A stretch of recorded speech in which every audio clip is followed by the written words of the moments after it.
Bonjour et bienvenue dans cette nouvelle vidéo. Hier soir je suis rentrée du boulot, j'étais d'excellente humeur et je me suis dit que c'était le meilleur moment possible pour vous parler du doute quand on est prof, mais je pense que ça peut s'appliquer à n'importe quelle profession. Je pense que c'est un sujet important et que c'est important aussi en général de pouvoir parler des choses négatives et de montrer que tout n'est toujours pas rose dans la vie. Bon, je suis encore jeune dans la vie autant que dans ma profession, mais j'ai déjà expérimenté quelques moments de doute, d'une part d'abord sur la profession en général. Est-ce que je veux vraiment être prof? Est-ce que je veux vraiment faire ça pendant toute ma vie, si ce n'est au moins un bon moment? Est-ce que je suis prête?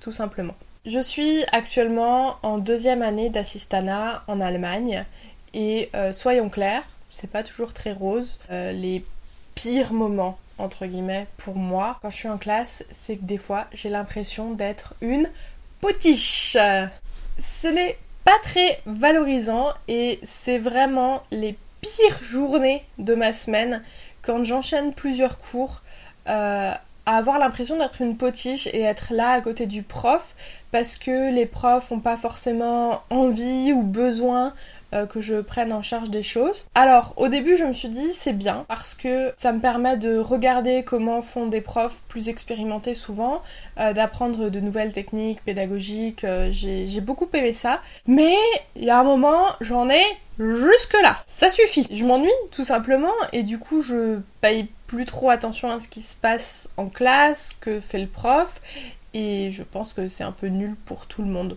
voilà. En général, ces journées potiches pour moi, c'est le mardi. Le mardi, souvent, avec mon emploi du temps actuel, j'enchaîne plusieurs cours, 3-4 cours en général, où je ne fais pas grand-chose. Et à la fin de la journée, je suis lessivée. Alors que le mercredi, j'enchaîne plusieurs cours à l'école et ensuite dans d'autres boulots plus tard le soir, mais je suis toujours active dans ces cours, et à la fin de la journée, je suis heureuse. Et c'est dans ces moments-là que je me dis, ok, en fait, ouais, je veux être prof et ça me fait plaisir. Et je suis bien dans ce que je fais. Bon, ensuite, il y a aussi les moments où on doute à cause de mauvaises séances au singulier ou au pluriel. Ça arrive, ça m'est déjà arrivé des fois de faire une mauvaise séance ou 2-3 mauvaises séances à la suite avec un seul groupe. Et là, je me dis, mais qu'est-ce que je fais là? Pourquoi je suis prof? Mais je suis nulle, pourquoi j'ai fait ci, pourquoi j'ai fait ça, pourquoi j'ai pas fait autrement, pourquoi j'ai pas trouvé la bonne explication, et pourquoi ça marche pas avec ce groupe alors que ça marche avec d'autres groupes, qu'est-ce qui passe pas? C'est le genre de truc qui peut me ronger pendant des jours, voire des semaines, jusqu'à ce qu'il y a un truc qui se débloque quelque part, et que ça revienne à la normale, et que ça se passe de nouveau bien, et que voilà. Des fois, c'est un point de grammaire que j'arrive pas très bien à expliquer, soit parce que moi, je l'ai pas très bien bossé en amont, soit parce que un ou plusieurs élèves ne comprennent pas les explications que moi je donne et ou que les autres leur donnent aussi ensuite. Mais bon, des fois, c'est comme ça, on n'y peut rien et il faut réussir à avancer. Et puis, des fois, c'est aussi des erreurs de pédagogie que moi j'ai fait, que j'ai mal géré un truc, que j'ai voulu aller trop vite, et que j'ai découragé certains élèves et ça m'est arrivé récemment et je me sentais tellement mal d'en avoir découragé certains, mais je me dis bon, c'est le début de ma carrière, ça arrive, espérons que ça n'arrive plus, mais c'est pas un drame non plus. Mais vraiment, je l'ai pris très à cœur et je me suis dit mais réfléchis à ce que tu fais, pourquoi tu fais ça? Et voilà, le doute.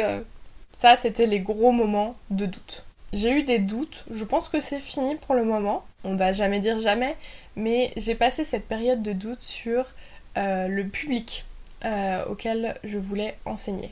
C'est-à-dire que j'ai commencé ma carrière en enseignant surtout à des jeunes adultes, et j'ai adoré ça. Seulement, en général, c'est un boulot qui n'est pas stable. Pour vous expliquer, actuellement, j'ai 3-4 employeurs différents. Je suis donc assistante de français et à côté de ça j'ai un statut d'auto-entrepreneur. Je travaille donc pour l'Institut français et je donne des cours à des adultes le soir. Je donne aussi des cours à des étudiants dans une université et bientôt je vais donner des cours dans une autre université. Donc voilà, c'est beaucoup de stress, mais j'adore ce genre de public. C'est un statut auto-entrepreneur, c'est-à-dire que ce n'est pas stable. Si je tombe malade, je ne suis pas payée. Si un cours n'ouvre pas parce qu'il n'y a pas assez de participants, je ne suis pas payée. Si il se passe un truc, je ne suis pas payée. C'est pas ouf comme situation. Du coup, pendant un moment, je me suis demandé qu'est-ce que je veux faire. Est-ce que je veux enseigner à mon public favori, mais peut-être parfois être un peu juste niveau argent, niveau planification, niveau projet dans le futur, ou est-ce que je veux plutôt la stabilité et dans ce cas rentrer dans le système éducatif allemand, dans les écoles, collèges, lycées, tout ça. Je pense que j'ai pris ma décision. Si vous m'aviez demandé ce que je voulais faire l'année dernière après ma première année d'assistanat, j'aurais dit les adultes. Enfin, j'aurais penché en tout cas plutôt pour les adultes, les étudiants, tout ça. Mais grâce à cette deuxième année où je suis dans un gymnasium, donc dans un collège-lycée général, d'enseignement général on pourrait dire, avec des élèves qui sont un petit peu plus avancés, et ben j'ai beaucoup plus apprécié ce que je faisais. Et même si ils sont pas au niveau ni à la vivacité d'esprit, avec des gros guillemets, de mes apprenants étudiants et adultes, j'aime beaucoup faire cours avec eux, leur enseigner des trucs, préparer des projets, des choses comme ça. Et je me dis que c'est aussi dans une école où je vais pouvoir faire des projets du type voyage scolaire, échange avec une autre école, avec des correspondants, projets dans l'école en général, ce genre de choses. Donc voilà, je pense que ma période de doute sur cette partie publique auquel je vais enseigner est terminée et je me dirige avec courage, parce qu'il en faut, vers les enfants ados. Je dis courage pas forcément pour le public, mais parce que je vais pour ça devoir retourner à la fac, faire valider certains cours, passer le programme de stage des profs ici, etc. Et ça va être du boulot, mais je pense que ça va valoir le coup. Dernière partie, dernier doute, c'est un petit peu plus insidieux, c'est quand la fatigue arrive. Je viens de passer une période où j'étais assez fatiguée, je dois l'avouer. J'avais vraiment du mal à trouver la motivation pour aller en cours, préparer des super cours intéressants pour eux comme pour moi. Et puis je sais pas, il y a un truc qui s'est débloqué, peut-être les énergies dehors ou un groupe, je sais pas, qui a fait quelque chose qui m'a remise sur les rails, mais je suis de nouveau dans une période où je suis motivée. Je suis sûre que je vais repasser par des périodes de doute, notamment dues à la fatigue, c'est sûr. Mais justement, le fait que je sois dans une période de motivation, c'est exactement le bon moment d'écrire, de faire des vidéos par exemple, de faire des choses qui me rappellent pourquoi je fais ça, pourquoi je suis heureuse de faire ça, et qui me rappellent que les bons moments reviendront, parce qu'il y en aura toujours. Et ça, c'est valable pour tout. Je pense que c'est vraiment super important quand on est dans une période positive de l'écrire, de le dessiner, de faire des vidéos, de le chanter pour pouvoir revenir dessus plus tard quand ça ira moins bien. Voilà, cette vidéo est terminée pour aujourd'hui.